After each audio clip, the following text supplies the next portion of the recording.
Atriok had a good right. video on this. Wait, Marketing Mondays, dude? I'm going to try and explain what's been going on with FTX, which is the largest crash in crypto history and probably the end of crypto. I'm going to try and do it as fast as I can. So here's this guy, Sam Bankman-Fried. He's like 30 years old. I can't trust this guy. He's wearing an Enron hat, bro. No, I'm just kidding. For those of you who don't know, this is Atriok. Also famous for, as Big A, also famous for Marketing Mondays. Also famous for, the company that him and Ludwig started. And he's been described as a He's wonder big mogul. kid. He was put on the cover of Forbes as the next Warren Buffett, an investment. Wow, he's trying to do mogul mail so bad right now. Big A, what is this? He looked at mogul mail and he was like, I'm gonna do a mogul mail Marketing Monday style. God. He's also described as the most generous billionaire. Okay, the guy you see next to me is the most generous billionaire in the world. Hi, my name is Sam, and this is my story. Sam has... He's like the effective altruism guy. Okay, mogul mail is literally worse Marketing Mondays. I agree with that. Anything that slanders Ludwig, I'm on board with. Okay, he is a effective altruist guy. One of those guys who's like an honest capitalist. Okay, remember that. It will play a role in the rest of the saga. Crazy hair. Sam lives in the Bahamas with 10 roommates. Sam is 29 years old. By the way, he's living in the Bahamas with his 10 roommates, and that's a really fun part of this. I just want to point that out. One of the best parts about this is that he lives with 10 roommates. But Sam has $22 billion. Or zero. so he did. Because as Zero of today, now. he is worth exactly zero and facing jail time. So let's get into that. This kid, Sam Bankman-Fried, went to, I believe, MIT. And while at MIT, he graduated and started working at a trading firm. And he started trading small amounts of crypto and things like that. And eventually, according to legend, he found a arbitrage opportunity, which was basically that you could buy Bitcoin at a certain price in Japan and sell it at a different price in America. And he did that to make around $20 million. And when he did that, he started his own trading firm called Alameda Research, which was him and some other friends, basically these 10 people in the Bahamas, doing random crypto trades. And at first, the crypto trades were going pretty good because in 2017, 2018, crypto is a pretty small space and the real professional traders don't really want to get involved in it. But as it starts to grow, the opportunities for easy money go down because all the great traders get in and all the high frequency traders get in. So he pivots to a new idea, which is instead of being a trader of crypto, he's going to be the exchange. So he creates FTX, which is the world's second largest crypto exchange. You may have seen it in the Super Bowl, where there was a commercial where Larry David warns you to not miss out on crypto. It's a safe and easy way to get into crypto. Yeah, I don't think so. And I'm never wrong about this stuff. And he never was. Don't be like Larry. Don't miss out on crypto, on NFTs, on the next big thing. Yikes. So he launches FTX, and for a while, things are going good. He is starting to get big investment money from people that think of crypto as the next big thing, and they want something safe. No one, like Larry David, not only, Larry David didn't get on enough for his participation in normalizing like these frauds. Okay, these fraudulent activities, but also even the way that the commercial is cut makes him look good, which as a big Larry David fan, I have to admit, like, you know, he quite literally looks good now that we look back at the commercial because he could just be like, what do you mean? I said it's bad. They know that crypto is becoming this big thing, but they don't really understand it. They're afraid of being called out of touch and just saying that it seems like a scam. So they start investing big money, but they want a safe option. And FTX, an exchange, almost like a bank, feels like a safe option. Here is an example. This is on Sequoia Capital, one of the most respected and biggest investment firms in Silicon Valley. This is on their website. Actually, they just took it down today. It was up yesterday. They told a story about the pitch that Sam Bankman-Fried had to Sequoia. I want FTX to be a place where you can do anything with your next dollar. You can buy Bitcoin. You can send money in whatever currency to any friend anywhere in the world. You can buy a banana. Suddenly, the chat window on Sequoia's side of the Zoom lights up with partners freaking out. I love this founder, said one partner. I'm a 10 out of 10. Yes! Exclaimed a third. By the way, this not only shows how crypto is a scam, but in my honest opinion, this shows this is not just this shows that like all the VC guys are also just as stupid. Bro, I told you guys, one of the scariest moments for me was when I have a bunch of really good friends, that are finance bros. They went into, they're very successful in New York. Did I say PC? I meant VC. Or did I? Anyway, and I had them talking about diversifying their portfolio by dumping like around 250 grand into fucking crypto. And for me, I was like, dude, what are you doing? Like, I'm a caveman. I'm a Luddite. I don't know any of this stuff. And like, I understand that this is ridiculous. This is nonsense. Don't do this. You just want to light your money on fire. He's like I had a bunch of people basically saying like, listen, even if I light my money on fire here, I have the capacity to potentially make out like a bandit. Okay. That was genuinely worrying, where I saw so many finance people also trying to move into the crypto scene. That's dumb enough. But then we find out in the story, I sit 10 feet from him and I walked over thinking, oh shit, that was really good. And it turns out that fucker was playing League of Legends throughout the entire meeting. We were incredibly impressed. That's it, dude. There you go. There you go. I mean, that's another red flag. Automatic red flag. Don't do that. You know what I'm saying? That's a red flag. For me, I'm a normal guy. I see something like that, I think, well, that's a red flag for me. That doesn't smell good. That doesn't pass my smell test. No shot. It was one of those your hair is blown back type of meetings. This dude was rambling about buying bananas in a fictional super app to so-called the smartest investors in Silicon Valley while playing bronze level League of Legends, and they gave him hundreds of millions of dollars. Let me show you generally, and I have to move fast on this, how a bank works. Imagine you're a customer. This is your money. You take it and you give it. Option one, they take your money, they put it in a vault, and then later when you ask for it back, they give it to you. That's not how most bank works. This is how Coinbase works, for example, because this is not necessarily a very good business. So what places like this do is they'll charge you fees when you trade, for example. Coinbase charges you fees when you trade. Option two is they take your money and they buy things with it. This is what most banks will do. They'll do better investments than you will. And they'll give you a little bit of the extra money they're already making, and they're making a lot of money. As long as like everything doesn't go down all at once, they're in pretty good shape if they want to pay you back out. If you need your money, they have enough money from all the money coming in to pay you. And the only way this really will go bad is there's also a level of financial protection offered by the federal government here.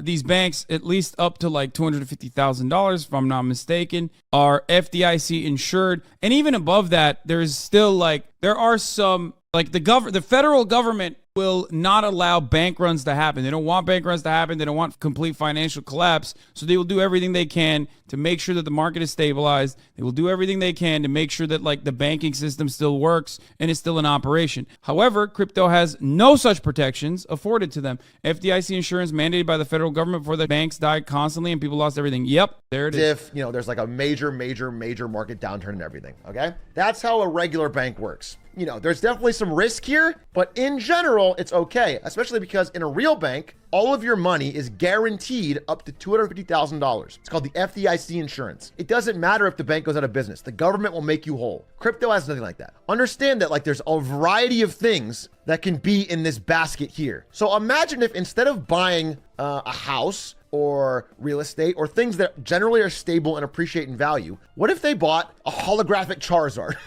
Do you know what I'm saying? What if they took your money and they bought a holographic Charizard? Now, this is still something you can invest in. It can still... The irony, of course, is that the holographic Charizard, and I will stand by this, has more utility and less volatility than cryptocurrency. Sorry, it's just the truth. Because that holographic card has a sequence of regulators, some level of some level of just controlling the marketplace, some level of saying this is worth this much. There's an additional set of checks and boundaries or checks and regulations that even the crypto market doesn't have. They'll go up in value. It's not nothing. It's worth something. Let's say you give them $300,000 and they secretly buy a holographic Charizard. And then later you ask for your money back. Now, this thing technically is now worth $350,000. So they have your money. They have more than what you've given them, but they don't have it liquid. So in order to give you your money back, if you're asking for it, they would have to sell the Charizard, collect their money, keep a little bit of profit, and give you marketplace, because there's just nothing that tethers it. There's nothing that anchors it. It's just basically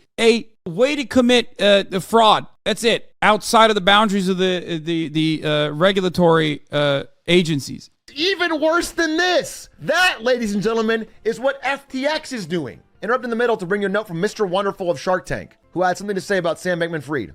Big advocate for Sam because he has two parents that are compliance lawyers. If there's ever a place I could be that I'm not going to get in trouble, it's going to be at FTX. So, oof!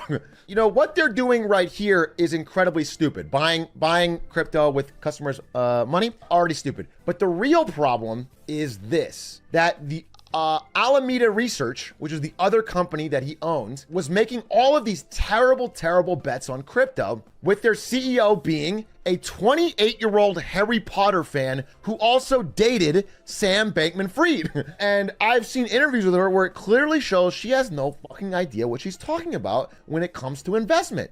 You know, adjusted myself to, you know, okay, we're farming comp, and then it's like, oh, now we're farming these things that are like foods. And then now we're farming these like whatever weird like meta food things. I don't know.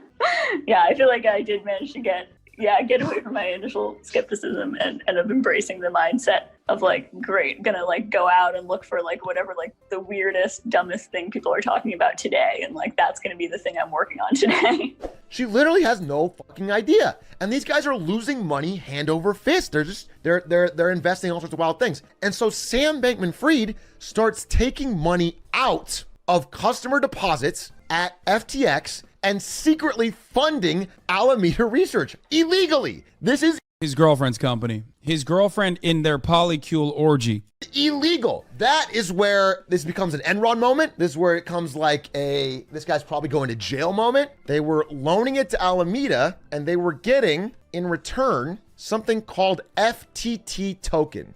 FTT token is a made-up crypto token that was made up by FTX that was basically supported by the profits from FTX. FTX was buying this token regularly to keep it pumped up. It came out recently after a leak that almost all of the money on their books, it's just FTT token.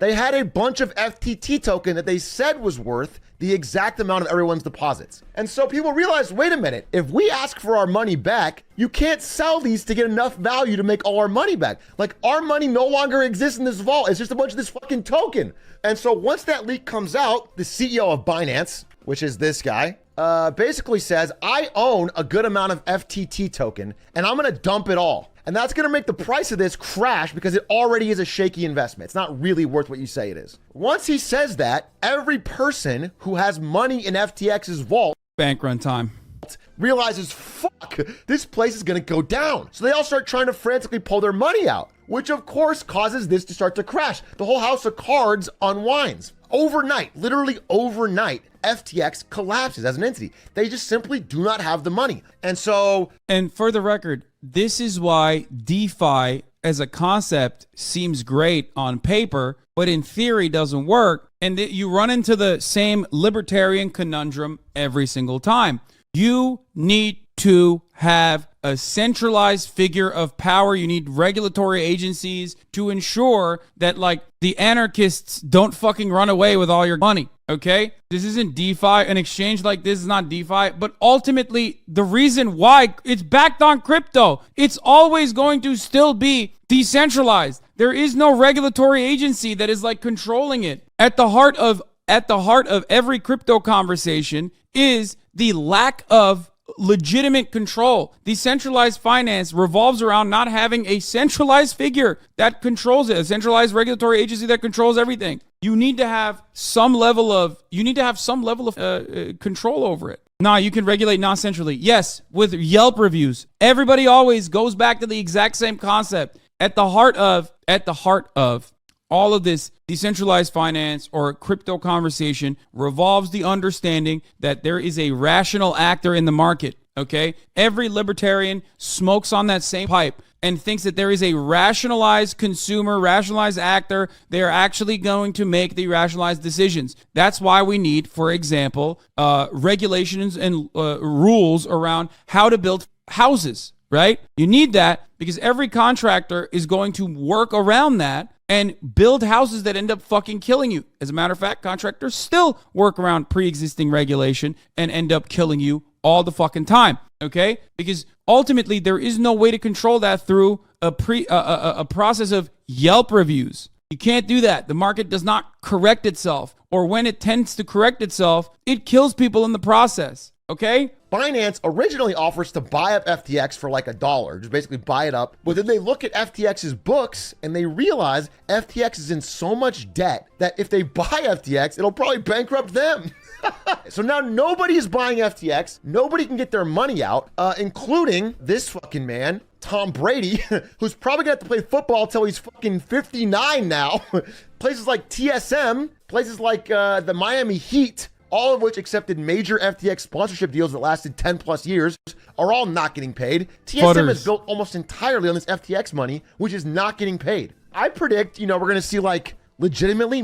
No, FUD is not fucked up, dude. It means fear, uncertainty, and doubt. It's people who are sowing fear, uncertainty, and doubt because the entire exchange and because the entire concept is built around simply confidence. That's it. Confidence and nothing else. Nothing tangible, no military machine, no imperial conquest, no natural resources to extract, no commodities such as labor to exploit in the third world, nothing else. Because the entire concept is just pure confidence, people have created new language markers to imply that imaginably stupid to buy into it. I cannot comprehend it. But then again, I'm just a baby-brained, complete idiot who doesn't even have a... Well, what I know is that I haven't lost millions of dollars in the crypto exchange. So there you go. That's what I know. At least I'm up on that regard. Mr. Beast might buy TSM. I'm not even kidding. Why did anyone catch this? Well, all of the audits for FTX were performed by the first ever CPA firm in the metaverse.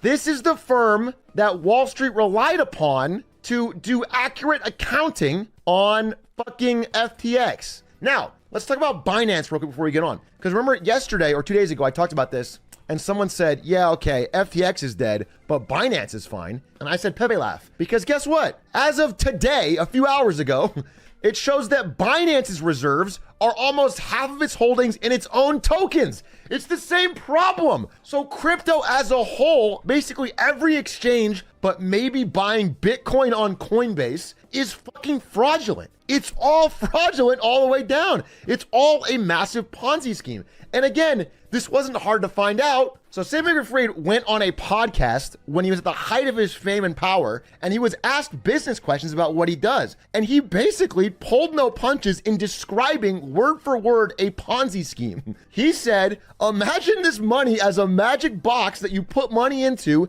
and then little bits of money come out. Well, everybody wants to be involved in that box, so they keep giving you money to put in there. He basically said that. Like, I'm not even changing too many words. Matt Levine. Bro, this Bloomberg article has been deleted because it isn't true. Binance CEO disproved it literally 2 hours after it came out. Okay. Crypto bros think they're immune to other market markers before inflation because obvious everyone was hedging using crypto. Look what happened to crypto. What are fiat currencies backed by? If I hear that question one more time, I'm going to lose my... Okay. You want to know what fiat currencies are backed by, dude? You want to know what fiat currencies are backed by, dude? Here, I'll show you. Okay. On the podcast said this. I think of myself as like a fairly cynical person, and that was so much more cynical than how I would have described farming. Like, you're just like, well, I'm in the Ponzi business, and it's pretty good.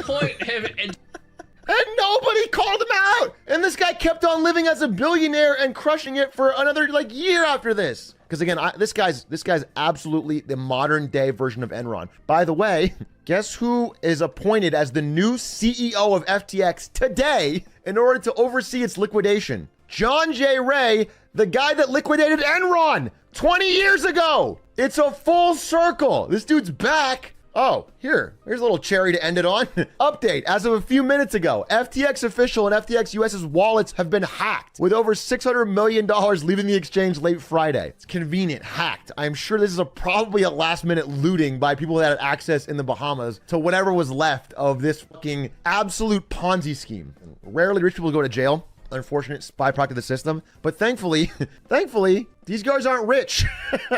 Almost, I mean, SBF's current amount is $1 of value. One group I really want to call out specifically are people that took all of FTX's money and shilled it relentlessly. I don't want to name names, but there are many, many YouTubers that I've seen in the space that, not financial advice, did a ton of shilling for FTX, including TSM, by the way. I'm talking about TSM. There should be some accountability on where this money's coming from when you talk about it and sell it to people. You know, we've done stuff. Yeah. So many people were given the bag from people who had previously signed on to this exchange that then turned around and shilled for more people to go into that exchange so that the motherfuckers at the top could just like take your money and do whatever the fuck you want. On our side with Coinbase, but before we agreed to it, we had to look in the business model of Coinbase to make sure it made any sense. I don't think Coinbase is a stock I would buy.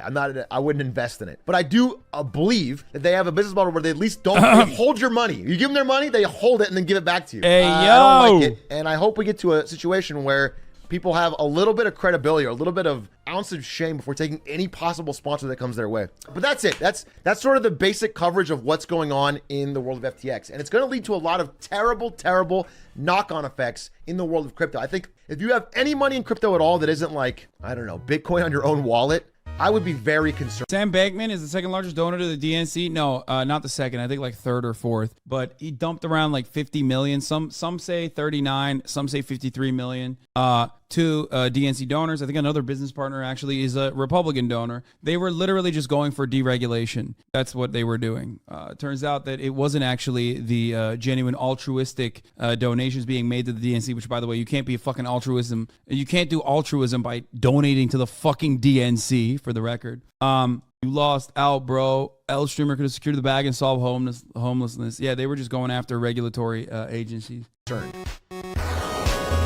That was cool. That was a good video from Atrioc.